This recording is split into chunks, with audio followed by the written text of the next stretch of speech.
There's 100 different ways of planting tomatoes, and here at our house, we've planted tomatoes the same way for the past 5 years or so, and it's worked really, really well for us. Today I'm going to show you how we do that. Let's go. If you're looking to have the best success possible with your tomato plants as you're getting them into your garden, there's a couple things you want to consider. First, I don't know if you can tell, but it's not very sunny outside right now. Right now it's about 7:30 in the evening. The sun has kind of made its way over the horizon there, and my whole garden is in the shade. When you're thinking about planting your tomatoes, one thing to look at is look at the weather. Do you have some overcast coming up? Because if you have some overcast, then you can kind of get away with planting during the middle of the day and the heat of the day, because you've got clouds that are kind of helping your plant get used to the soil and get used to that transplant, because transplant shock is a real thing. If you transplant these in the middle of the heat of the day, you know, the sun is out, it's scorching hot, these plants are not going to like it. Will they die?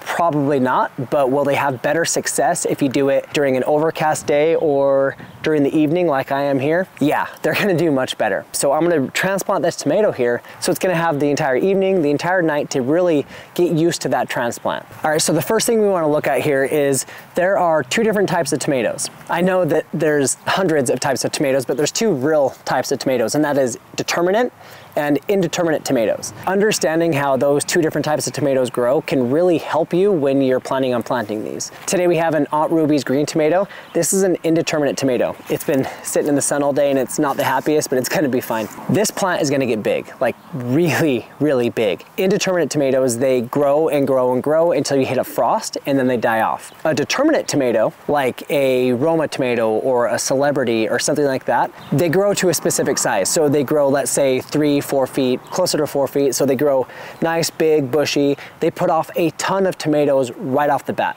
They push out a ton of tomatoes, you harvest those tomatoes, and then that plant's done. It doesn't put off another set of tomatoes. Well, indeterminates here, they're gonna put off tomatoes all the way up until the frost. So we need to understand that when planting them. Here in Utah, we have a dry climate, and in that climate, you can kind of get away with growing these in just big, giant tomato cages. In other climates, like let's say humid climates down in the south, places like that, indeterminate tomatoes, they honestly grow best in a single vine. So that's gonna be one really big tall stake, let's say like a 10-foot stake, and you're growing that tomato up that single vine and you're kind of strapping it to that stake all the way along the way. For us, here in Utah, it's really dry, so you don't get a lot of the fungal issues within that plant. So yes, we will keep it pruned up kind of a little bit, but we're not gonna spend as much time pruning as the people in the south where they're growing in a single vertical stem. We're gonna use just a really giant, sturdy tomato cage.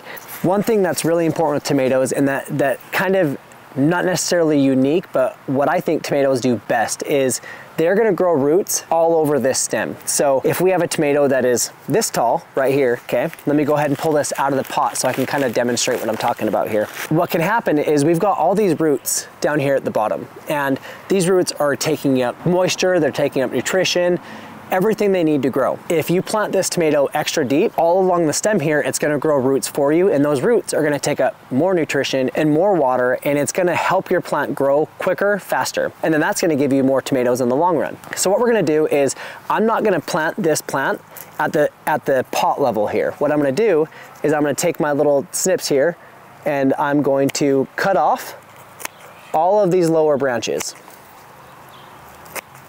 And that's because I'm gonna be planting this plant as deep as I can in my raised bed. One real quick thing that I forgot to mention, because we didn't have to do it, is if your tomato plants have flowers on them or even tomatoes on them, you wanna make sure that you're plucking those off. And the reason for that is you're putting your tomatoes in the ground, you want them to grow. You want them to grow big so that way they can start producing tomatoes. If you have flowers on your tomato plants, then that means your plant is already trying to produce fruit. You don't want that. You want your plant to focus on vegetative growth and not fruiting. So now what we're gonna do is we're gonna plant all the way up to here if possible. So let's go ahead and see how deep of a hole I can dig here. We're gonna put this tomato right here. We've got two drippers right here, and I'm gonna go ahead and put them kind of right in between the two drippers here. So I'm gonna use my hands up first and kind of move this soil out of the way and dig us a nice hole.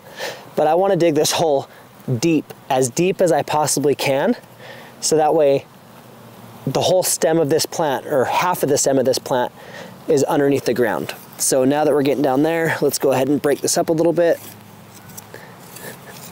Now at some point I'm gonna run into logs and branches down here, but that's okay. All right, let's see how deep we're sitting here. So if I were to put that in right now, I'm pretty close to these bottom leaves, which is where I want to be.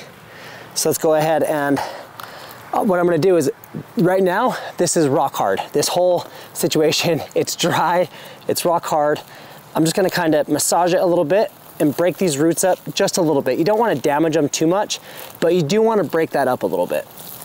Kind of give it a good shake, and now we've got those roots. So at this point, we don't want to just put the tomato into the hole, because we want to give it some additional nutrition, some additional fertilizer, right? I've seen a lot of people at this point, especially this year, I feel like I've seen videos all over the place this year about this specific thing, and people will take an egg and they'll put an egg in their hole. And let's talk about that real quick before we do this.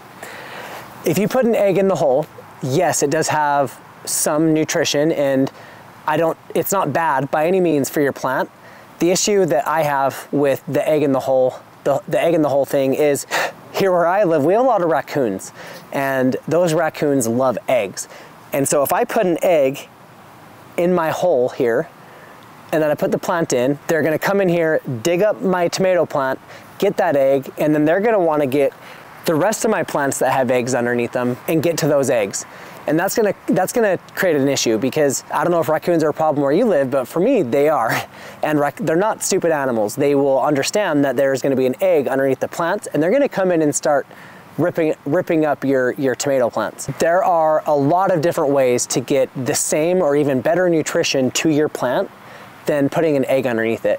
If you don't have issues with foxes and raccoons and stuff like that, then maybe throw an egg in there, but it's not something you need. But we are gonna stick with stuff that's organic. And what we've got here today is we've got just some bone meal. So we're gonna throw a little handful of bone meal in there. So it's gonna give it a nice little boost in the beginning here. And then we're also gonna use just some garden tone. This is another organic fertilizer. This is some good stuff. We use this, we honestly put this down in the roots of pretty much everything we grow. So I'm gonna take a little bit of this here, and I'm also gonna throw it down here in the hole. What we also do is we've got a good 3 or 4 inches of compost on top of our raised bed. What we noticed is last year we had the healthiest garden we have ever had in our lives. Our plants were out of control. It was insane. And the one thing we did different last year is at the beginning of the year, we put 3 or 4 inches of compost on the top of our garden. That compost fed our plants for the entirety of the season. It really did help us out so much. Now we're gonna go ahead and get this plant put in here. So I'm gonna put it all the way down as deep as I can. I'm going to backfill this hole. Oh, I'm sitting on a lot of the stuff here. So I'm gonna backfill this hole, bring all this over here. I'm gonna backfill this hole. One thing you wanna look at is when you backfill and you have your plant sitting in here, you want to look at the branches that are still here. If you have branches or leaves that are touching the soil, now is a good time to take and cut those branches off. So for me, I'm gonna go ahead and cut this branch off right here. It's a little bit too close for comfort. You don't want any of your branches or your leaves touching the dirt, because you can start getting fungal issues, bacterial issues you just don't want to deal with your tomato plants. So I'm gonna go ahead and cut this branch off right here. As my tomatoes grow, I'm gonna be keeping an eye on any branches that are coming near the soil. If I have any branches that are coming near the soil, I'm gonna go ahead and cut those off. What's something specific that you do with your tomato plants? If you've grown tomatoes before, you've grown them successfully, how do you specifically plant yours? Let me know in the comments, because I'm genuinely curious, because everybody does it a different way, and I really love learning about how different people grow their tomato plants, especially in different climates, or even here in Utah. So go down in the comments, let me know how you plant your tomato plants, and then on top of that, how do you grow them? Do you grow them in a cage? Do you grow them vertically in a single stem? Let me know. Now that our tomato plant is in the ground, what we don't want to forget at this point, we want to make sure that we get a cage around this tomato plant, because really, it happens this fast. We're gonna plant this, we're gonna go in the house, we're gonna go to work tomorrow, we're gonna get busy, we're not gonna come out here tomorrow, give it a couple days, and this is gonna be so big that we won't be able to really get a tomato cage around it without breaking branches off. It's something that I've done a lot of times where I have put off putting my tomato cages on, and before I knew it, all my tomatoes were so big that when I tried to put the tomato cages on, I struggled really bad. I broke branches getting them on. You're kind of trying to fold the tomato plant up as you're trying to put them on. It's a mess. So go ahead and just put your tomato cage on now before you forget about that. And the tomato cages we use, let me go ahead and show you. There's two different tomato cages we use. This is the first one. This is one that we got on Amazon, and I'll go ahead and leave a link down below for this. This is an awesome little tomato cage here. It's really sturdy. It is big enough to handle some of these bigger tomatoes. Go ahead and put that in all the way. And now I'm not gonna have an issue with this tomato plant growing and falling and doing all that. The last thing you want to do is you want to water it in deeply, not just a little bit. You want to make sure you really give it a good soaking.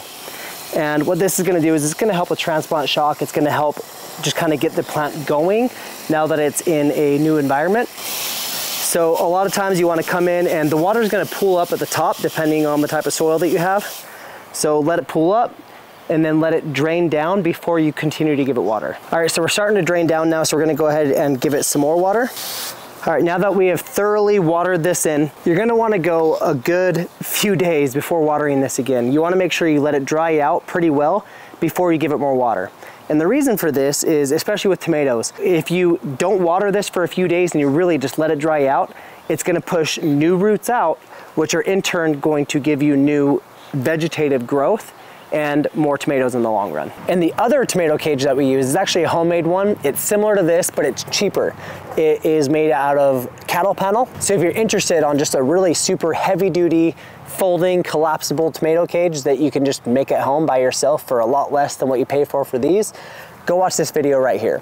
It's definitely our favorite tomato cage, so go ahead and go watch that video and I will see you there.